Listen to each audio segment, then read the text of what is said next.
नमस्कार and welcome to all of you in Global Lookout. दोस्तों, हाल में ही कुछ इस तरह की न्यूज़ आई है जिसको सुन के आप लोग को काफ़ी ज़्यादा प्राउड फील होगा एज अ इंडियन।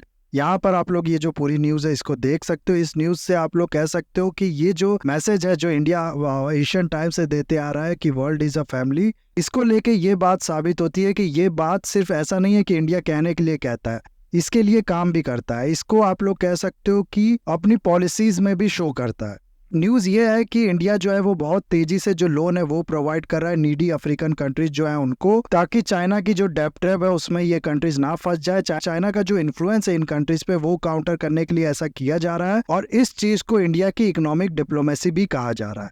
पूरा ये जो इशू है इसको मैं एक्सप्लेन करूंगा अच्छे से आप लोग को। इस वीडियो में पूरा डाटा शो करूंगा आप लोग को, कितना लोन इंडिया ने दिया है, कितने टाइम में दिया है। बहुत कुछ आप लोग को जानने समझने को मिलेगा इस वीडियो में। बस आपको एंड तक बने रहना है, और अगर वीडियो अच्छा लगे तो लाइक, कमेंट, शेयर, सब्सक्राइब जरूर करना है।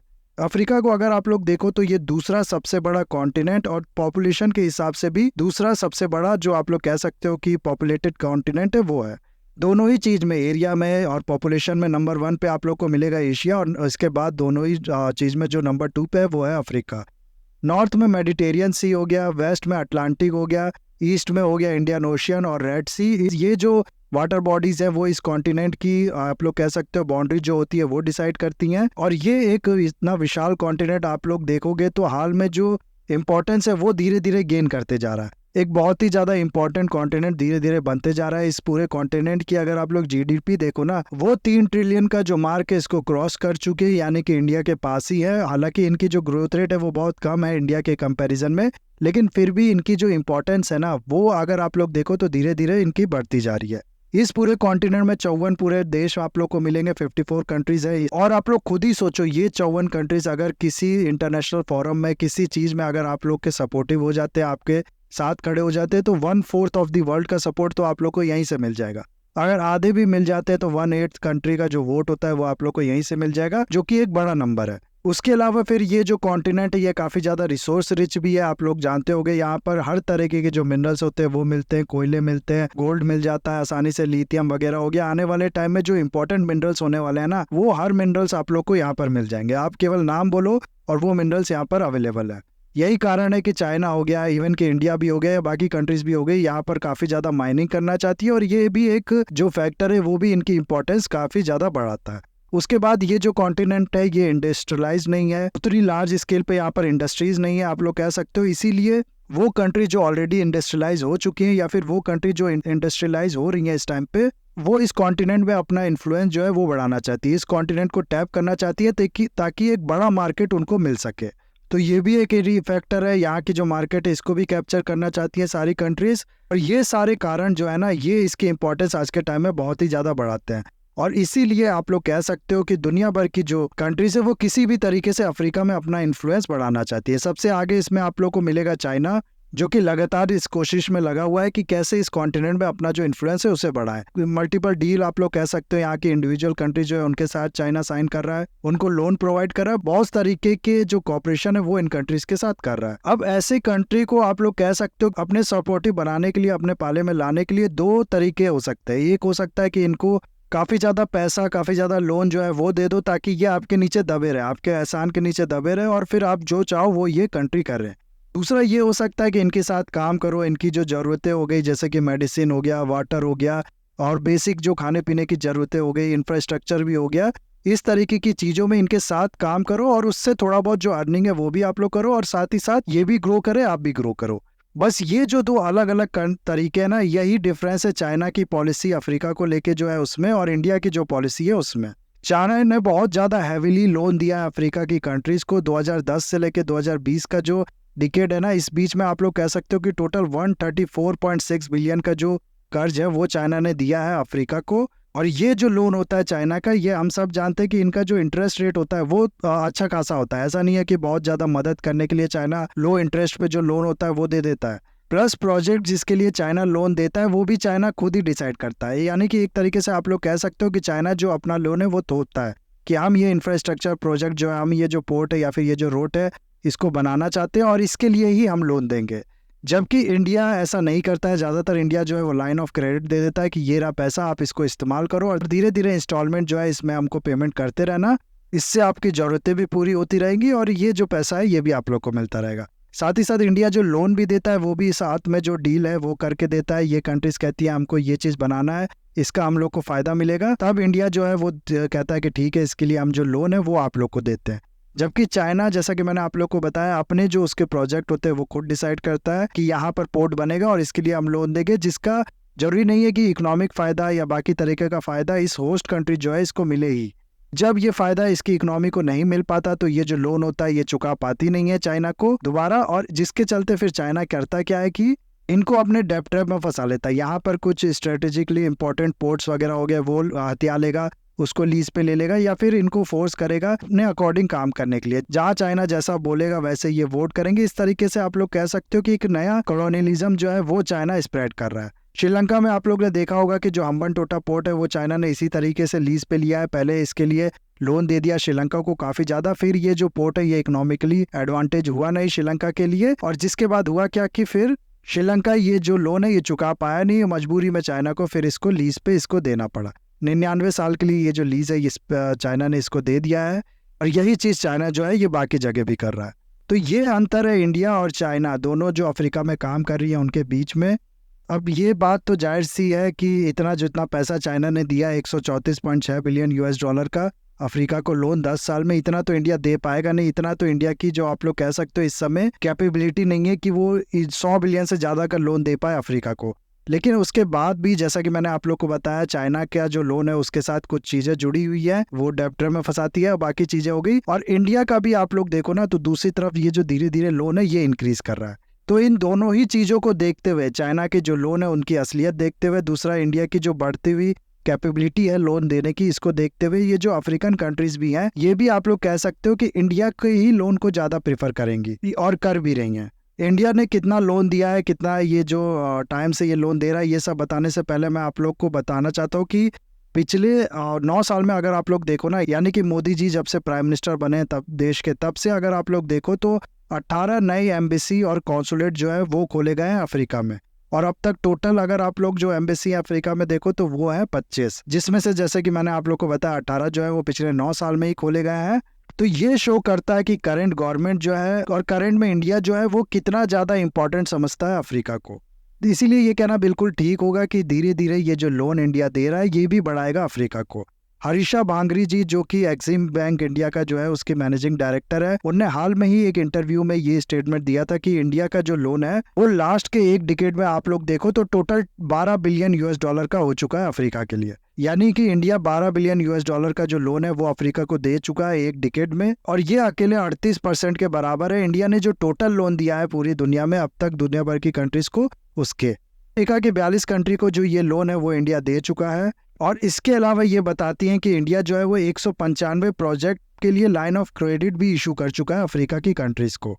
ये लाइन ऑफ क्रेडिट जो होता है इसको आप लोग एक तरीके से क्रेडिट कार्ड की तरह समझ सकते हो, लेकिन इसमें जो इंटरेस्ट रेट होता है वो आप लोग कह सकते हो कि बहुत ज़्यादा कम होता है। हालांकि म्यूचुअली एग्रीड होता है, जरूरी नहीं है कि कम ही हो, लेकिन फिर भी बहुत ज़्यादा कम इंटरेस्ट रेट जो होता है जनरली वो होता है इसमें। और कंट्रीज जैसे कि इंडिया हो गई ये कहती है कि हम आप लोग को लाइन ऑफ क्रेडिट देते हैं और इस पैसे का आप इस्तेमाल करके हमसे सामान खरीदो। तो ये जो वेपन हो गया, तेजस वगैरह हो गया, ब्रह्मोस वगैरह हो गया, किसी कंट्री को अगर बेचना है तो उसके लिए इंडिया लाइन ऑफ क्रेडिट उसको दे देगा और वो ये पैसे का इस्तेमाल करके इंडिया से खरीद लेंगे और धीरे धीरे फिर इंस्टॉलमेंट में जो पैसा उनने यूज़ किया है उसको बढ़ती रहेंगी। तो ऐसे 195 लाइन ऑफ क्रेडिट जो है वो इंडिया इशू कर चुका है अफ्रीकन कंट्रीज़ को।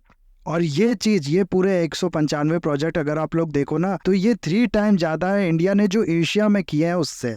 यानी कि इससे 1/3 प्रोजेक्ट जो है वो इंडिया ने एशिया में फंड किया है, एशिया में उनके लिए लाइन ऑफ क्रेडिट दिया है और उससे 3 टाइम ज़्यादा दिया है अफ्रीका के लिए। तो ये चीज़ शो करती है अफ्रीका को कितना ज़्यादा इंपॉर्टेंट समझता है इस समय इंडिया। फिर आगे ये बताती है कि अफ्रीका की जो कंट्रीज़ है वो इसको अच्छी से इस्तेमाल भी कर रही है। इंफ्रास्ट्रक्चर हो गया, मेडिसिन हो गया, वाटर हो गया, इस तरीके की और भी ज़रूरतें जो है उसको पूरा करने के लिए इसका इस्तेमाल किया जा रहा है अफ्रीका की कंट्रीज़ द्वारा, और जो कि एक बहुत ज़्यादा पॉजिटिव साइन है। जैसा कि मैंने आप लोग को बताया चाइना अपने शर्तों पे देता है, अपने द्वारा डिसाइड किए गए प्रोजेक्ट पे लोन देता है, वैसा इंडिया के साथ नहीं है। इसीलिए इंडिया के द्वारा दिए गए लोन का आप लोग कह सकते हो कि एक वाकई में जो फ़ायदा है वो अफ्रीका को मिल रहा है, जबकि चाइना का जो लोन है उससे फ़ायदा मैं ऐसा नहीं कहूँगा कि बिल्कुल नहीं मिलता है, लेकिन जो इन अफ्रीकन कंट्रीज़ को चाहिए होता है वो नहीं मिलता है।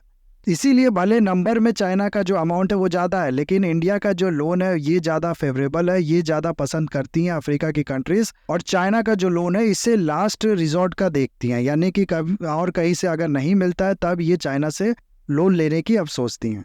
इसीलिए 2016 से अगर आप लोग देखो तो चाइना का जो लोन है ये अफ्रीका कंट्रीज़ को जो मिलता है ये धीरे धीरे कम हो रहा है, और इंडिया का इस टाइम में अगर आप लोग देखो तो धीरे धीरे ये बढ़ रहा है, और साथ ही साथ इसको और भी बढ़ाने की बात की जा रही है आने वाले टाइम में।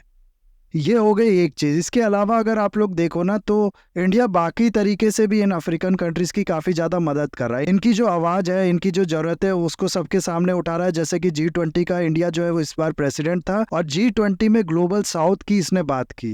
ग्लोबल साउथ में ये कंट्रीज़ भी आती हैं, फिर इंडो पैसिफिक की जो आइसलैंड कंट्रीज़ है वो भी आती हैं, और जो साउथ अमेरिकन कंट्रीज़ है वो भी आती है। तो इन सब की बात भी इंडिया ने की है। तरीके से वॉइस बनता जा रहा है ग्लोबल साउथ का इंडिया। और फरवरी में इंडिया ने एक समिट जो है इसको भी होस्ट किया था, वॉइस ऑफ ग्लोबल साउथ, जिसमें 48 अफ्रीकन कंट्रीज को भी इनवाइट किया गया था।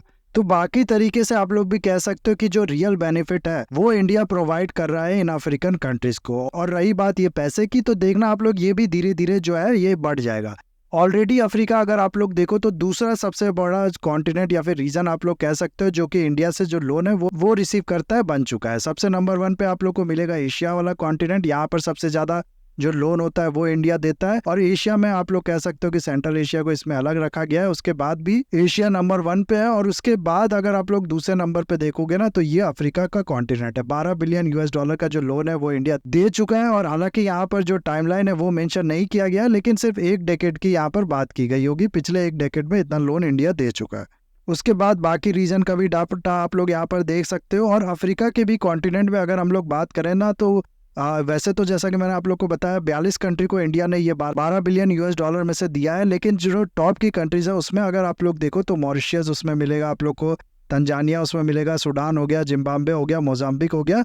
और ये जो प्रोजेक्ट यहाँ पर मेंशन है ना उस पर भी मैं चाहता हूँ आप लोग ध्यान दो। ये प्रोजेक्ट वाटर प्रोजेक्ट हो गया, और इस तरीके के बाकी जो बेसिक जरूरतों के प्रोजेक्ट हो गए उसमें इंडिया ने हेल्प प्रोवाइड की है। जिस चीज़ से चाइना का कुछ भी लेना देना नहीं है। चाइना यहाँ पर आता है कि हम लोग माइनिंग करना चाहते हैं या फिर हम लोग पोर्ट बनाना चाहते हैं, और आपका जो पोर्ट है वो हम लोग लीज पे लेना चाहते हैं। इस तरीके की चीज़ें चाइना जो है वो यहाँ से लेने आता है।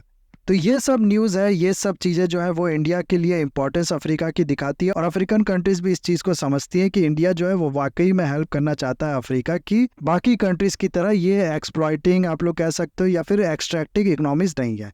हाल में जो इंडिया के फॉरेन मिनिस्टर है जयशंकर जी, वो तंजानिया गए भी हैं। तंजानिया आप लोग को पता होगा कि लार्जेस्ट पार्टनर है इंडिया का अफ्रीका में ट्रेनिंग और कैपेसिटी बिल्डिंग में, यानी कि बहुत सी कंट्रीज जो है वहाँ पर कैपेसिटी बिल्डिंग हो गया, उनकी फोर्सेस जो होगी उनको ट्रेनिंग प्रोवाइड होना हो गया। इस तरीके की जो हेल्प है वो इंडिया प्रोवाइड करता है, जिसमें सबसे ज़्यादा जो ये प्रोवाइड करता है वो तंजानिया को करता है। प्लस हाल में ये भी न्यूज़ आई थी कि यहाँ पर IITs जो है वो भी पहला इंडिया का जो फॉरेन IIT है, यानी कि किसी दूसरे कंट्री में जो IIT है वो भी इंडिया खोलेगा। और इस तरीके की जो और भी कॉपरेशन है वो इसके साथ इंडिया कर रहा है। अभी हाल में ये जो मीटिंग है इसके बाद और भी न्यूज़ आएंगी, इसके बारे में मैं अलग से वीडियो बनाऊंगा। लेकिन अभी के लिए जो ये चीज़ें हैं वो आप लोग ऐसा समझो कि तंजानिया से काफ़ी ज़्यादा अच्छे कॉपरेशन है इंडिया के साथ। एस जयशंकर जी जब तंजानिया पहुंचे तो उनने एक स्टेटमेंट भी दिया जो कि काफ़ी ज़्यादा आप लोग कह सकते हो कि न्यूज़पेपर में इस समय चल रहा है। कुछ ही घंटे पहले का ये स्टेटमेंट है अभी से। यहाँ पर आप लोग देख सकते हो, इसमें एस जयशंकर जी ने कहा है कि हम लोग ऐसी कंट्री नहीं है जो कि नैरो इकोनॉमिक पॉलिसी या फिर एक्सट्रैक्ट इकोनॉमी जो है वो फॉलो करते हैं या वो फॉलो करने के लिए अफ्रीका में आए हैं। तो आप लोग समझ गए होंगे कि किस कंट्री की यहाँ पर बात हो रही है और किसकी तरफ ये जो इशारा है ये किया गया है। उसके अलावा यहाँ पर अफ्रीका की बात हो रही है तो आप लोग को ये भी पता होना चाहिए कि कुछ ही दिन पहले अभी हाल में ही इजिप्ट के साथ इंडिया ने स्ट्रेटेजिक पार्टनरशिप जो है वो साइन किया है, यानी कि दोनों कंट्रीज अब एक दूसरे के स्ट्रेटेजिक पार्टनर है। और इसके बाद अब ये भी कहा जा रहा है कि इंडिया जो है वो अपने वेपन्स भी बेचेगा इजिप्ट को। ना ही सिर्फ इजिप्ट को, कुछ टाइम के बाद आप लोग देखना जो बाकी कंट्रीज भी है ना अफ्रीका की, उनको भी धीरे धीरे अपने जो वेपन्स है वो इंडिया बेचना शुरू करेगा। प्लस ऐसा नहीं है कि इंडिया जो है वो सिर्फ बेचने के लिए या फिर यहाँ से अर्न करने के लिए ही जो कॉपरेशन है वो कर रहा है। इंडिया काफ़ी ज़्यादा हेल्प जो है वो भी प्रोवाइड करता है इनको, इन अफ्रीकन कंट्रीज़ को। आप लोगों को याद होगा कि कोविड के टाइम पे जब पूरी दुनिया ही एक तरीके से क्लोज पड़ गई थी, तब अपना अपना फ़ायदा देख रहे थे। और ऐसे टाइम में इंडिया एक ऐसी कंट्री जिसके पास ह्यूज पॉपुलेशन है, दुनिया की सबसे ज़्यादा पॉपुलेशन वाली कंट्री आप लोग कह सकते हो, उसने अपनी ज़रूरतें होने के बावजूद भी अपनी ज़रूरतों को भी इंपॉर्टेंस दिया और साथ ही साथ इन कंट्रीज़ को भी काफ़ी ज़्यादा फ्री में चीज़ें डोनेट की। 150 मैट्रिक टन का जो आप लोग कह सकते हो मेडिकल एड है वो डोनेट किया इंडिया ने अफ्रीकन कॉन्टिनेंट को। इसके बाद वैक्सीन सप्लाई करना हो गया या बाकी फूड की हेल्प हो गई, इस तरीके की बहुत सी चीज़ें इंडिया ने प्रोवाइड की है। तो ये सब चीज़ें जो है ना ये कॉन्टिनेंट देखती हैं, ये कंट्रीज जो है ये देखती हैं, इसको याद रखती हैं और इनके पास जो ऑप्शंस है उसको खंगालती हैं। एक तरफ ऑप्शन है चाइना का, जो कि मैंने आप लोग को जैसा कि बताया सिर्फ अपने फायदे के लिए यहाँ पर अपना इन्फ्लुएंस बढ़ा रहा है, और दूसरा जो है इंडिया का, जो कि कॉपरेशन के लिए आप लोग कह सकते हो कि यहाँ पर अपना जो इन्फ्लुएंस है वो बढ़ा रहा है, जिससे दोनों कंट्रीज का फायदा हो। इसीलिए सब नहीं कहूंगा तो मैं ज्यादातर जो अफ्रीकन कंट्रीज है वो काफी ज्यादा फेवरेबल तरीके से देखती हैं इंडिया को। तंजानिया में तो इस समय आप लोग कह सकते हो कि इंडिया के जो लोग हैं, इंडिया के लिए एक बहुत ही ज्यादा पॉजिटिव सेंटिमेंट है। तो ये था पूरा video guys. I hope video आपको अच्छा लगा होगा। इसे लाइक, कमेंट, शेयर, सब्सक्राइब जरूर कीजिएगा। That's all, have a nice day, take care.